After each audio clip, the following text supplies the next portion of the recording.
Hi friends, இன்னைக்கு நம்ம பார்க்க போறது வந்து ஸ்டஃப்டு சப்பாத்தி ரெசிபி தான். அதை எப்படி செய்யறதுன்னு வீடியோக்குள்ள போய் பார்க்கலாம். வாங்க. இப்போ சப்பாத்திக்கு தேவையான அளவுக்கு மாவு பிசைஞ்சு வச்சிட்டேன். இப்போ ஸ்டஃபிங் செய்யறதுக்காக உருளைக்கிழங்கு எடுத்துர்க்கேன். உருளைக்கிழங்கை இந்த மாதிரி கட் பண்ணிட்டு குக்கர்ல சேர்த்து தண்ணி ஊற்றி உப்பு போட்டு ஒரு 3 விசில் விட்டு எடுத்துக்க போறேன். இப்போ உருளைக்கிழங்கு வந்தனையும் கடாய் ஒன்று அடுப்பில் வச்சு தேவையான அளவுக்கு எண்ணெய் சேர்த்திட்டு கடுகு உளுந்த பருப்பு கடலைப்பருப்பு போட்டு தாளித்து இது பொரிஞ்சனையும் வெங்காயம் சேர்த்திக்கிறேன். இது பெரிய வெங்காயம் தான், பொடி பொடியாக நறுக்கி வச்சுருக்கேன். தேவையான அளவுக்கு நான் சேர்த்திருக்கேன். கொஞ்சம் தாராளமாக சேர்த்துனீங்கன்னா நல்லா டேஸ்ட் இருக்கும். கூடவே 2 பச்சை மிளகாய், கொஞ்சம் கருவேப்பிலை சேர்த்துருக்கேன். காரம் உங்களுக்கு அளவாக பார்த்துட்டு சேர்த்திக்கங்க. இப்போ இது நல்லா வதங்கட்டும். ஒரு 1 மினிட் நல்லா வதக்கின பிறகு இப்போ கொஞ்சம் உப்பு, தூள் உப்பு சேர்த்திக்கிறேன், கொஞ்சம் ஈஸியாக வதங்கி வர்றதுக்காக.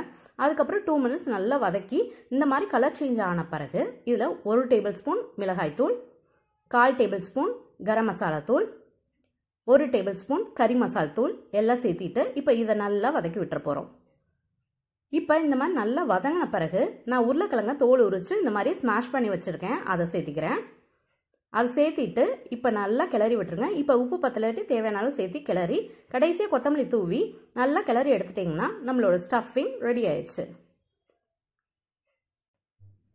இப்போ நான் நார்மலாக சப்பாத்தி இது பண்ணுற மாதிரி ப்ரெஸ் பண்ணிக்கிறேன். இப்போ ப்ரெஸ் பண்ணிவிட்டு நடுவில் சப்பாத்தி ஸ்டஃபிங் வச்சுட்டு இந்த மாதிரி நல்லா ரோல் பண்ணிக்கலாம். இதை நல்லா க்ளோஸ் பண்ணிவிட்டு இந்த மாதிரி கையிலே வச்சு லைட்டாக ப்ரெஸ் பண்ணுங்கள். ரொம்ப அழுத்த வேணாம், லைட்டாக ப்ரெஸ் பண்ணிவிட்டு இப்போ தோசைக்கல் நான் அடுப்பில் போட்டேன். சூடானாலையும் இந்த ஸ்டஃப்டு சப்பாத்தியை நான் அடுப்பில் போட்டுறேன்.